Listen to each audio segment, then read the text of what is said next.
بسم اللہ الرحمن الرحیم. سامعین ناظرین، السلام علیکم ورحمۃ اللہ وبرکاتہ. جیسا کہ آپ حضرات دیکھ رہے ہیں کہ ہر طرف ایک شور مچی ہوئی ہے، ایک وویلا مچا ہوا ہے کہ ووٹ دو ووٹ دو، ووٹ کے نعرے لگ رہے ہیں. مختلف جماعتیں، مختلف فرقہ الیکشن کے حوالے سے مختلف آوازیں لگائی جا رہی ہے کہ ہمیں ووٹ دو، ہمیں ووٹ دو. کوئی تو ووٹ لینے کے لیے پیچھے پیچھے بھاگ رہے ہیں اور کوئی تو ووٹ دینے پر اپنے مطالبات منوانے کے لیے پیچھے پیچھے چل رہے ہیں. آیا یہ دیکھا جائے گا کہ ووٹ کا اصل حقدار کون ہے، کس کو ووٹ دینے پر ہم اپنے مقصد پورے حاصل کر سکتے ہیں، یا پھر ووٹ دینا کیسے لوگوں کو چاہیے اور اس کے انتخاب کس طرح کے لوگوں کو چاہیے. اور کوئی تو کہتے ہیں کہ ہم ووٹ نہیں دیں گے. ووٹ نہ دینے پر مفتی اعظم پاکستان حضرت مفتی محمد شفیع رحمہ اللہ فرماتے ہیں کہ ووٹ نہ دینا کبیرہ گناہ ہے. جس پر ووٹ دینا ضروری ہے، جس شخص پر پاکستان کے اس ملک کے نیشنلٹی موجود ہو، NIC موجود ہو، وہ پاکستان کے باشندہ ہو، تو ایسے شخص کو چاہیے کہ ووٹ دے، اور ووٹ دینے کے لیے ایسے شخص کو منتخب کرے جو دین سے تعلق رکھتا ہو.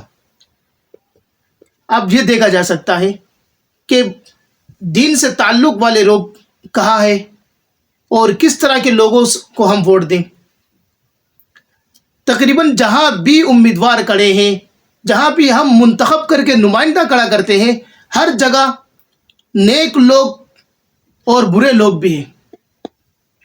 اگر ہم برے لوگوں کو ووٹ دیں گے، ان کو انتخاب کر کے آگے لے کر آئیں گے، تو پھر انجام بھی وہی ہوگا. اور اگر نیک لوگوں کو دیں گے تو پھر اس کا انجام بھی آپ کو معلوم ہے. جیسے کرنی ویسے بھرنی کی مصداق ہے.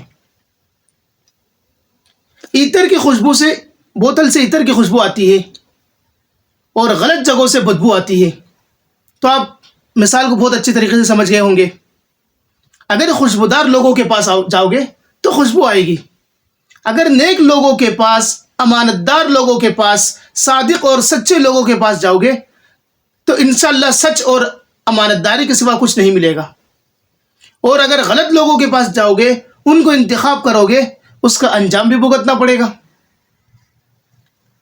اور ہماری یہ خواہش ہوتی ہے کہ ہمارے ہر کام بآسانی سے ہو جائے.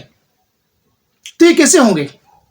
ہم انتخاب تو ابو جہل کو کرتے ہیں، اور حکومت حضرت عمر فاروق رضی اللہ تعالیٰ عنہ جیسے چاہتے ہیں. تو یہ کیسے ممکن ہے؟ انتخاب کچھ اور ہو اور خواہشات کچھ اور ہو. یہ کیسے ممکن ہے؟ اگر آپ چاہتے ہیں کہ حضرت عمر فاروق رضی اللہ تعالیٰ عنہ جیسے خلافت قائم ہو، ان کی طرح حکمرانی نصیب ہو، تو عمر کے چاہنے والوں کو ہی منتخب کی جائے، عمر والوں کو ہی منتخب کی جائے.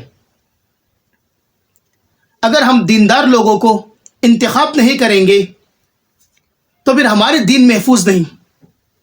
اور ہمارے اس دین کو لے کر ایوان صدر میں گونجنے والا اگر کوئی نہ ہو تو ہر شخص ہمارے دین پہ ڈاکہ ڈال سکتا ہے. کبھی تو ہمارے ختم نبوت محفوظ نہیں، یا پھر ہمارے لیے عصمت صحابہ محفوظ نہیں، کبھی تو ہمارے سروں سے ٹوپی محفوظ نہیں، کبھی تو دین محفوظ نہیں، کبھی تو دیندار لوگوں کو اکیلا دھکیل دیا جاتا ہے ایک سائڈ پہ، کبھی تو نمازیوں کو دھکیل دیا جاتا ہے. یہ کیوں؟ اس کی وجہ یہی ہے کہ ہمارا چنیدہ صحیح نہیں ہے. ہم دیندار لوگوں کو نہیں چنتے ہیں، جس کی وجہ سے پوری زندگی پھر بھگتنا پڑتا ہے. جتنا وہ ہمارے سروں پہ سوار رہتا ہے اتنی زندگی ہم بھگت اور گھٹن کر زندگی گزارتے ہیں.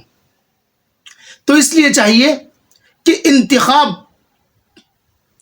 اچھے لوگوں کا کریں، جس کے اندر دین کی سمجھ بوجھ ہو، دین سے تعلق رکھنے والا ہو. یہ بات تو کہیں سے بھی ڈکی چھپی نہیں ہے. جس کے اندر دین ہو اس کے اندر دنیا نہ ہو. لیکن یہ بات تو واضح ہے، جس کے اندر دنیا ہو اس کے اندر دین ہو یہ مشکل ہے. ہر دیندار کے اندر دنیا ضرور موجود ہے. اس کو دنیا کے تمام مسائل سے وابستہ ہے، وہ ہر روز مرہ زندگی سے وہ آراستہ ہے. اگر دیندار لوگوں کو آپ انتخاب کر کے آگے لے جائیں گے تو پھر وہ آپ کے امانت دار امین بن کر آپ کے امانت پر خیانت نہیں کریں گے۔ اسی طرح اللہ تعالیٰ نے فرمایا ان اللہ یأمرکم ان تؤدوا الامانات الی اہلہا، امانت دار کی امانت کو اس کے اہل تک سپرد کر دیا جائے۔ اب ہم کسے امانت دار بنا رہے ہیں؟ اس کا مطلب کیا ہوا؟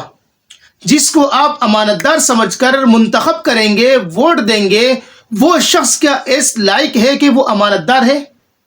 اگر وہ امانت دار ہے، کہ آپ اس کو اپنے گھر کے خزانے کی چابی دے سکتے ہو؟ آپ کے دل گوارا کرے گا؟ اگر آپ کے دل گھر کے خزانے کی چابی دینے کی گوارا نہیں کرتا، گھر کے گیٹ کی تالے کی چابی دینے کی گوارا نہیں کرتا، تو پھر پورے ملک کے خزانے کی چابی دینے کا کیسے دل گوارا کر رہا ہے؟ سوچنے کی بات ہے۔ جس کے اندر امانت کی پاسداری نہ ہو، وہ کیسے قوم کے عوام کے منتخب نمائندہ بن کر آگے دین کی خدمت کرے گا؟ اور اس ملک پاکستان کو لا الہ الا اللہ محمد الرسول اللہ کے نام پر بنایا گیا، دینداری کے لیے بنایا گیا، دیندار لوگوں کے لیے بنایا گیا، تاکہ ہمارے دین محفوظ رہے، ہر کلمہ گو محفوظ رہے، لیکن نہیں، برعکس ہو رہا ہے۔ وجہ یہی ہے، ہم منتخب تو ابو جہل کو کرتے ہیں، لیکن امید خلافت حضرت عمر جیسے چاہتے ہیں، تو یہ کیسے ممکن ہے؟ اس لیے چاہیے جتنا ہو سکے جہاں کہیں بھی اپنے حلقے میں دیندار لوگ ہیں ان کو آگے سے آگے بڑھائیں۔ دینداری ضروری ہے، عالم ہونا ضروری نہیں ہے۔ دیندار سے مطلب یہ ہے جو دین کے تعلق رکھتا ہو، دین کی سمجھ بوجھ رکھتا ہو، صحابہ کی عظمت کو پہچانتا ہو، ختم نبوت پر پہرا دے سکتا ہو، یہی ہمارا مقصد ہے۔ اور اسی دین کو لے کر ایوان صدر میں گونجے، تاکہ پتہ چلے یہ ملک ختم نبوت کے محافظ کا ہے، یہ ملک صحابہ کی عظمت والوں کا ہے، یہ ملک دیندار لوگوں کا ہے۔ جس نام پر اس ملک کو بنایا گیا اسی نام پر اس ملک کو چلنا چاہیے۔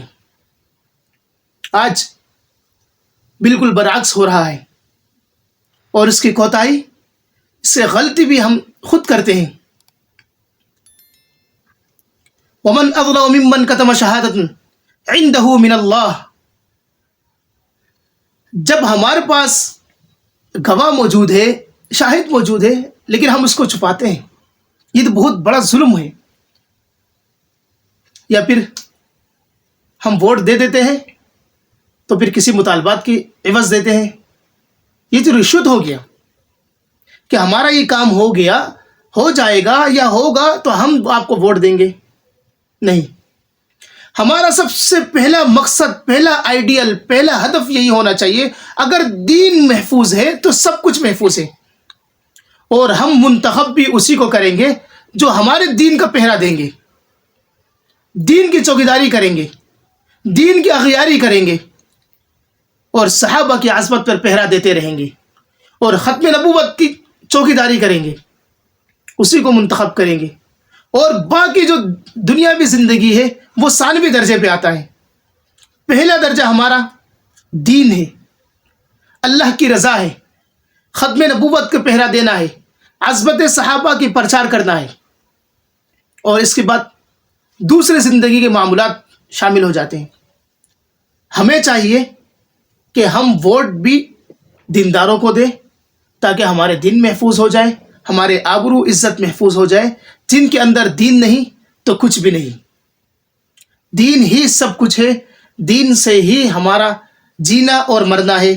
اللہ تعالیٰ سے دعا گو ہوں، اللہ تعالیٰ جتنے بھی دیندار منتخب ہوئے ہیں ان کو ایوان صدر میں پہنچائیں، اور دین کے کام کو واسع پھیلا دے، اور صحابہ کے چاہنے والے، ختم نبوت پر پہرا دینے والے تمام علماء صلحاء کو اللہ تعالیٰ ختم نبوت پر پہرا دے رکھے، اور امت کے نمائندے بنا کر دین کی حفاظت کرنے والا بنا دے۔ وما علینا الا البلاغ المبین۔